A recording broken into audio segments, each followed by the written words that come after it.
Hey, yeah. Alright, what is up YouTube? It's your boy RollWithRich and I'm back with another UFC preview and predictions. It's UFC Fight Night, Thiago Santos versus Magomed Ankalaev, and that's going down on March 12th this Saturday at 4 p.m. to 7 p.m.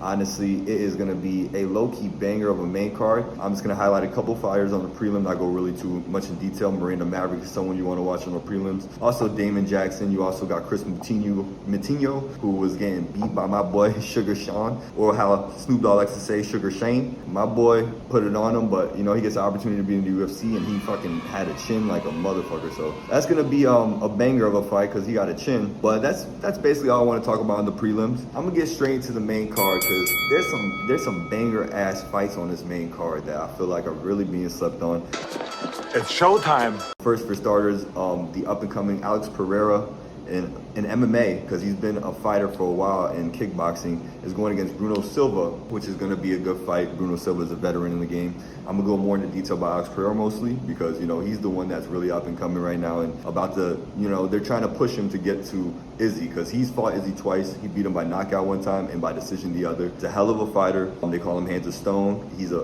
beast.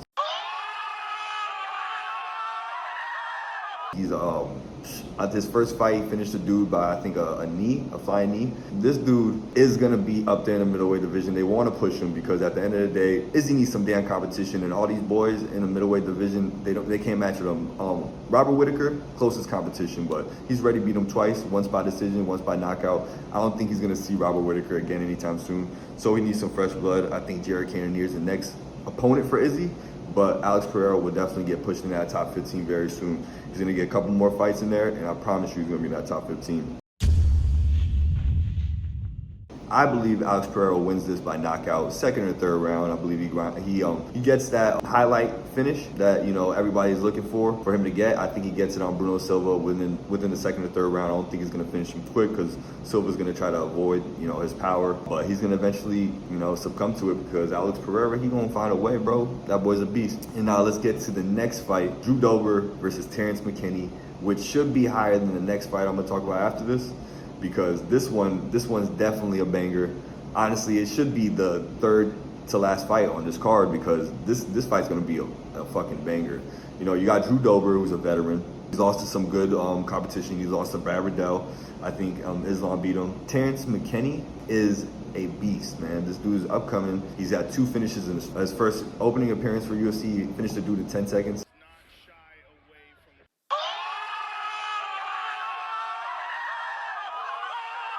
Second fight, he finished the dude with a rear naked choke. This dude is really talented, so I want to see where he can go with it. I think this is a big step up in competition against Drew Dober. I think Drew Dober is someone who can mix it up really well. He has good kickboxing, and also, you know, he trains, I think, out with Trevor Whitman on his gym, I believe. I honestly forgot where Drew Dober trains out of, but fuck all that, all right? He's a real good at mixing it up. Bruh.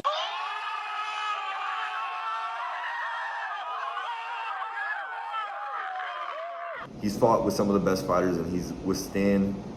He went 3 rounds with Brad Riddell, which, shit, Brad Riddell's a beast. So Terrence McKinney, I think he's gonna have a long night with Drew Dober. I think he's gonna do well. I think he's gonna have his moments, but he's not gonna finish Drew Dober. I think his way is to finish him. I think Drew Dober can grind out a decision, and I think Drew Dober will. I think Terrence McKinney is a great prospect. I think that this is going to be that moment where he like realizes, yo, like, man, I need to get a little bit more into wrestling. Just get a little bit more into that because nowadays in MMA, these dudes, they grapple and it takes your power away, or as soon as they grind you out and tire you out, it kind of just, it messes up your whole game plan. So I think Drew Dober will grind him out. My prediction for this fight is Drew Dober by decision. I think he grinds him out. I think he stands with him in the feet. I think he does well, but he mixes it up and he gets the job done. Lately with the cards, they like been mismanaging where they place some of these fights. Like Drew Dober and Terrence McKinney should definitely be before the Marlon Moraes fight versus Song Yadong, because all these other fights have like no implications of someone who's going to be an up-and-coming prospect, except for like Sodiq Yusuff. But either then, it's not really there per se. I don't see. The next fight I'm going to talk about honestly should be a little bit lower. If anything, it should be on a prelim fight. No disrespect to the two fighters, but Khalil Roundtree versus Carl Roberson. It's a light heavyweight bout. Khalil Roundtree is a strong fighter.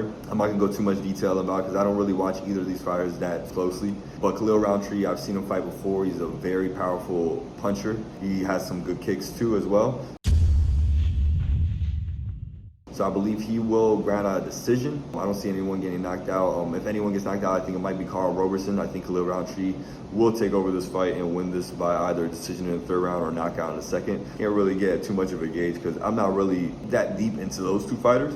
I've seen them fight a couple of times, Khalil Roundtree, Carl Roberson, not so much. Khalil Roundtree though, when I did see him fight, he did have some powerful punches. He did have some good kicks. I think the last fight that I seen him fight in, the Modestas Bukasak. Yo, what the fuck is up with these dudes' names, man? You can't do it! I can't. You are stressing me the hell out. I can't do it. I'm done. Hey, yo, just put it up there. Bukakus. But yeah, he fought that dude. And then he fought Marcin Precino, and he lost by decision. So he's a pretty strong fighter. He knocked that dude out. The dude I just stated that I cannot say his last name. I'm sorry for it. That's gonna be that fight. I believe Khalil Roundtree wins that by either a decision or a second round finish or third round finish. But we got next Alex Caceres versus Sodiq Yusuff. Gonna be a fucking banger. Alex Caceres, 4 straight wins. I think he's won his last 5 out of 6. Has 4 good wins too. He's won by sub, he's won by decision. He's been here since Tough. He's been here for so long, bro. His highs and his lows. Bruce Leroy. I seen him in Tough, seen him coming up. One of my favorite fighters to see on Tough. He was so funny, he was so entertaining, and his fighting style was just so great. The way he finished people, just the way he approached the fight game was just amazing. His last fight against Kevin Kroom, he won by decision, submission by on Chung Sung Woo. This dude's a beast. He's beaten Chase Hooper with a decision, another submission on Austin Springer. The only loss he had was against Chrome Gracie, which is a submission, and then he beat Steven Peterson by decision. Alex Caceres is a tough fighter, man, and he's just someone who has a lot of heart. He's someone who's not going to give in easy at all. He's someone who will search for the finish if he sees it. He has amazing grappling. His BJJ background is amazing. He submits so many people in the UFC already. Hey, yo! Bruh. This dude's a beast, and I just can't wait to see this fight. Sodiq Yusuff is a good up-and-coming prospect as well, 11-2. He lost to Arnold Allen by decision. Good fight, though. Arnold Allen is just a very high prospect, but he did win his UFC debut, and he's won all of he won 5 straight fights, 6 straight fights. If you count Brave Cage fighting, he won 5 straight fights before he faced Arnold Allen. He beat Andre Philly, who's a good fighter. Gabriel Benitez, Shimon Moraes. I don't know those guys too well, but you know, Sodiq Yusuff, he's a good fighter, and he only lost by Arnold Allen by decision. And decision is, you know, go either way sometimes. I don't think I really watched that fight. I think I watched another one of Sodiq Yusuff's fight where he got the finish. It was UFC, obviously 246 against Andre Philly when he won by decision. I watched him against the Cormier versus Miocic. That's the one that I seen him get it by knockout. When I was watching that fight, I seen him on the prelims, and he got that knockout on Gabriel Benitez, and that was when I first seen him. Other than that, I didn't really see him fight that much, but he's a good up-and-coming prospect. He won 5 fights before his first loss in total, so we'll see how that one goes. My prediction is Alex Caceres will get him in some type of position and finish him by submission, and he will get a 5-fight win streak, and then he will fight someone in the top 15. That's my predictions on that. And then the next 2 fights is the main fight, and the second to last fight is the Marlon Moraes versus Song Yadong, which is gonna be a banger of a fucking fight. Marlon Moraes has been getting knocked out. He got knocked out by, I remember, Corey Sandhagen knockout. He's been knocked out by Merab Dvalishvili, which he was winning that fight to start, but Merab is just yo, man, this dude, Merab, will be at the top of this division. He will be fighting a top 3 fighter. He should. He deserves it. Great up-and-coming fighter. But he's been knocked out by Sandhagen. He's been knocked out by Font.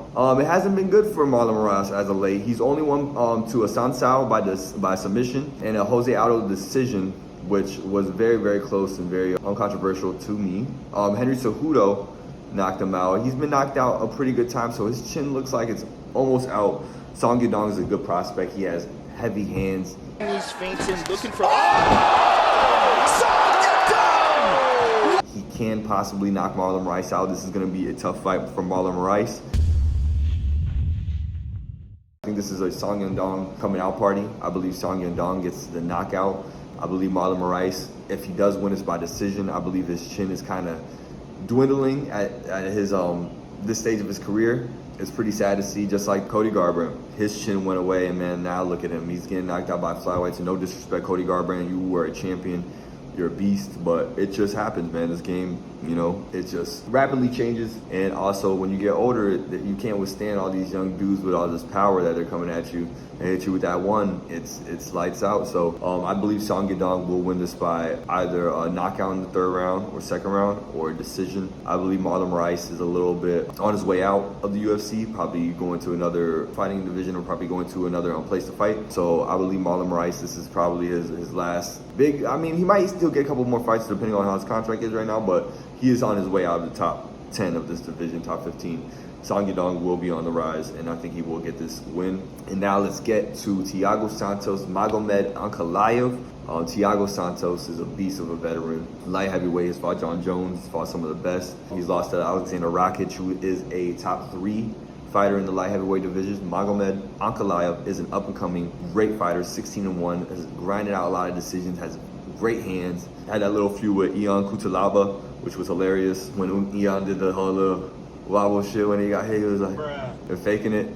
That was funny as fuck. But Magomed Ankalaev, great fighter. Thiago Santos, he's a veteran in this. I feel like after I think he had knee surgery on both of his knees or something with his legs that he had to get them repaired. It's been a little bit, his power's still there. I just feel like he hasn't been completely at the same as he used to be when it came to like finishing people and that power that he had. I believe he still can beat these up and coming people like Johnny Walker. He beat him by decision, but it's just, I think he's just in a stage of his career where he's kind of, I wouldn't say on his way out, but he's going to be fighting these up-and-comers, and I don't think he is the top 5 of this division. I believe Magomed Ankalaev is possibly a top 5 fighter in this division with the way he fights, with the way he has precision striking. He can mix it up really well, but Thiago Santos can mix it up too. I believe Thiago Santos and this Magomed Ankalaev is actually a really, really good fight, better than what people are going to expect it to be. I believe that Magomed Ankalaev will win this by decision. I believe he grinds him out, shows that he's worth being in the top 5 of this division, or at least top 10, or fighting top 10 competition here. And I believe he gets this this win. I think that Thiago Santos can still beat up-and-coming fighters. I just believe he's really not. I think he's top 10, but on that top 5, the division, the Yuris, the Glovers, the Jan, I don't think he can really match up with them. I believe Magomed Ankalaev can step up and contend with some of those people. But those are just my predictions, and those are just my opinions on things. And I may have got some wrong. I know I got some fucking names wrong because, you know, I'm not perfect. Nobody's perfect. Shout out to Hannah Montana.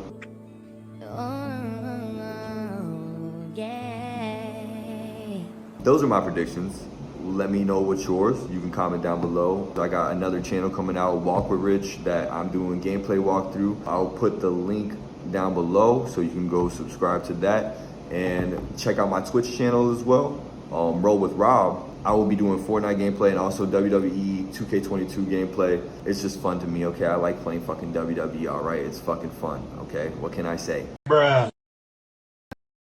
And then UFC as well, I'll be doing that. Like, comment down below, share this video, subscribe to my channel, fucking ring the bell, ring it. Funny how shit change, hey, funny how shit goes, wait, I've been